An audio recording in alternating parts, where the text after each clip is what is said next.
तो दोस्तों इस वीडियो में हम लोग हाल ही में हुए महाराष्ट्र बीओई एग्ज़ाम 2025 के दौरान पूछे गए ट्रू एंड फॉल्स के बारे में डिस्कस करेंगे, जिसमें पहला जो क्वेश्चन है इसमें पूछा गया है कि for boilers operating at high pressure radiant heat transfer accounts for a larger percentage of the total heat transfer compare to conduction and convection. यानी कि जो बॉयलर होते हैं अगर वो हाई प्रेशर पे ऑपरेट किया जा रहा है तो उसमें पूछा जा रहा है कि रेडिएंट हीट ट्रांसफ़र जो है उसका हीट का ट्रांसफ़र मैक्सिमम होता है compare to conduction and convection. ये सही है या गलत है? तो देखिए, जैसे जैसे प्रेशर बॉयलर का बढ़ता है वैसे वैसे रेडिएशन का जो हीट ट्रांसफ़र होता है वो भी इंक्रीज हो जाता है, क्योंकि स्टीफन बोल्ट्जमैन के द्वारा हमारा जो हीट ट्रांसफ़र रेट होता है वो T⁴ होता है। इसलिए हमारा पहला जो है वो ट्रू है, क्योंकि हमारा हायर प्रेशर बॉयलर में जो रेडिएशन हीट ट्रांसफ़र होता है वो लगभग 60 to 70% हो जाता है।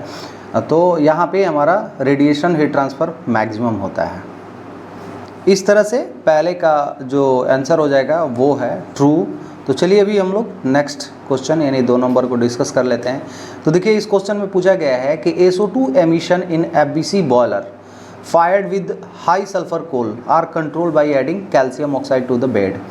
यानी कि FBC बॉयलर में सॉक्स को कंट्रोल करने के लिए, सॉक्स एमिशन को कंट्रोल करने के लिए अगर हमारा कोल के अंदर सल्फ़र कंटेंट ज़्यादा है तो हम लोग कैल्शियम ऑक्साइड ऐड करते हैं। ये सही है ऐसा पूछा जा रहा है। तो करेक्ट है, क्योंकि हम लोग FBC बॉयलर हो या CFBC बॉयलर हो उसमें सल्फ़र को कंट्रोल करने के लिए हम लोग लाइम डालते हैं। लाइम का जब कैल्सिनेशन होता है तो कैल्शियम ऑक्साइड होता है, और यही कैल्शियम ऑक्साइड जो है वो सल्फ़र के साथ रिएक्ट करके सल्फ़र ट्राईऑक्साइड या सल्फ़र डाइऑक्साइड जो है उसको कैप्चर कर लेता है। इस तरह से हमारा सेकंड का भी जो करेक्ट आंसर होने वाला है वो है ट्रू। तो अभी हम लोग नेक्स्ट यानी थर्ड क्वेश्चन को डिस्कस करते हैं। तो देखिए, इस क्वेश्चन में पूछा गया है the best steam for indirect heating in most industrial processes as dry as possible. यानी कि इंडस्ट्रियल प्रोसेस के दौरान इनडायरेक्ट हीटिंग यानी कि हमारा स्टीम और जो भी हमारा मीडिया है उससे कांटेक्ट नहीं होगा, वो इनडायरेक्ट हीटिंग होगा। जैसे कि हमारा shell and tube type of heat exchanger हो गया, उस टाइप का जो इंडस्ट्रियल प्रोसेस होता है उसमें जो हम लोग स्टीम यूज़ करते हैं वो जितना ड्राई हो उतना बेस्ट है। तो ये भी जो कथन है ये भी सही है, यानी कि थर्ड का जो है ये भी ट्रू है।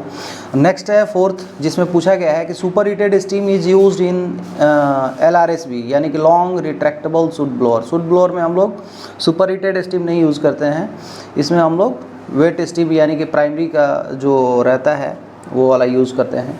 यहाँ पे हमारा सुपर हीटेड स्टीम नहीं होगा, प्राइमरी बिफोर लेते हैं, तो ये हमारा फॉल्स हो जाएगा। नेक्स्ट क्वेश्चन है हमारा, in boiler maximum pressure is seen in the drum not in economiser. तो ये भी फॉल्स हो जाएगा, क्योंकि हमारा ड्रम में अगर प्रेशर ज़्यादा रहेगा तो इको से पानी हमारा उसमें एंटर ही नहीं होगा। कभी भी हम लोग क्या करते हैं, BFP का DP मेंटेन करते हैं 4 kg 5 kg, यानी कि इकोनोमाइजर का प्रेशर हम लोग 4-5 kg ज़्यादा रखते हैं, तभी जाके पानी हमारा बॉयलर ड्रम में एंटर करेगा। तो फिफ्थ का भी फॉल्स हो जाएगा। नेक्स्ट है हमारा 6th नंबर, जिसमें पूछा गया है the draft cause slowly by difference in weight between column of hot gas inside the chimney and the column of outside air is known as induced draft। यानी कि इंड्यूस्ड ड्राफ्ट में तो पहले हम लोग फ़ैन का यूज़ करते हैं, ये हॉट गैस यानी कि टेम्परेचर डिफरेंस की वजह से हो रहा है, तो ये इंड्यूस्ड ड्राफ्ट तो होगा ही नहीं, उसको नेचुरल ड्राफ्ट बोलते हैं। क्योंकि हम लोग जानते हैं कि नेचुरल ड्राफ्ट में क्या होता है, due to hot gas inside the chimney रहता है और आउटसाइड हमारा जो एयर है कोल्ड रहता है, तो ये डेंसिटी डिफरेंस होने की वजह से हमारा फ्लू गैस का जो फ्लो है वो बाहर की तरफ हो जाता है। ये जो ड्राफ्ट क्रिएट होता है वो ड्यू टू नेचुरल होता है, इसलिए ये इंड्यूस्ड ड्राफ्ट नहीं होगा, ये स्टेटमेंट जो है वो फॉल्स होगा।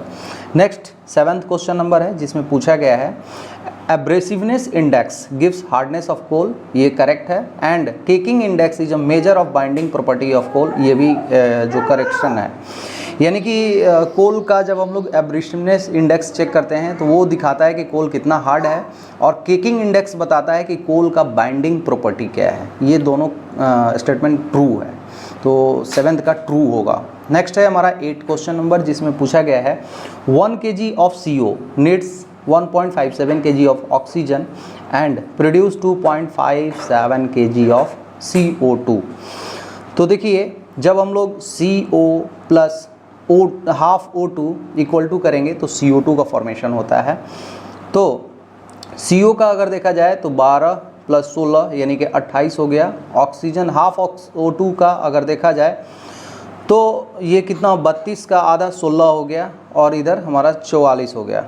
यानी कि अगर हम लोग 28 तीनों में डिवाइड करेंगे तो 1 और ऑक्सीजन जो हो जाएगा 0.57 और इधर हमारा 1.57। इस तरह से हम लोग देख रहे हैं कि 1 kg CO को कंबशन कराने के लिए केवल 0.57 ऑक्सीजन का ज़रूरत है, जिससे 1.57 CO2 का फॉर्मेशन हो रहा है।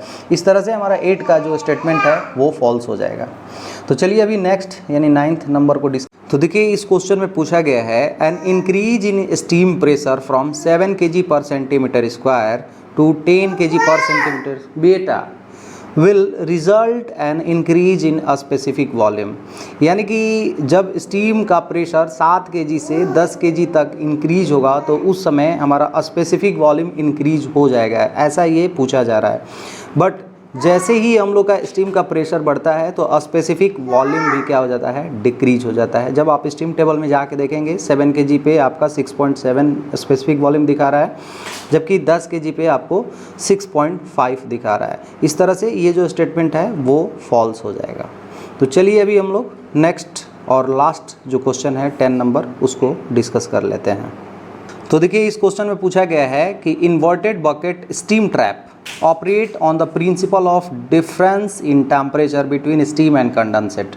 तो देखिए इन्वर्टेड बकेट टाइप का जो स्टीम ट्रैप होता है वो डेंसिटी डिफरेंस पे वर्क करता है, और ये जो टेम्परेचर डिफरेंस की बात हो रहा है ये हमारा जो बेलो टाइप का रहता है स्टीम ट्रैप वो वर्क करता है। इस तरह से हमारा जो बकेट स्टीम ट्रैप है वो डेंसिटी डिफरेंस पे होगा, तो ये स्टेटमेंट हमारा फॉल्स होगा। तो 10th का जो फाइनली है वो हमारा है फॉल्स। तो ये था ऑल अबाउट। उम्मीद करता हूँ ये जितने भी क्वेश्चन हम लोग डिस्कस किए आप लोग को अच्छे से समझ में आ गया होगा। अगर मेरा वीडियो आप लोग को अच्छा लगा, इन्फॉर्मेटिव लगा तो प्लीज़ मेरे वीडियो को लाइक कर दीजिए। अगर मेरे चैनल पावर पॉइंट डिस्कशन में नए हैं तो प्लीज़ मेरे चैनल को सब्सक्राइब कर दीजिए। तो चलिए friends, thank you so much.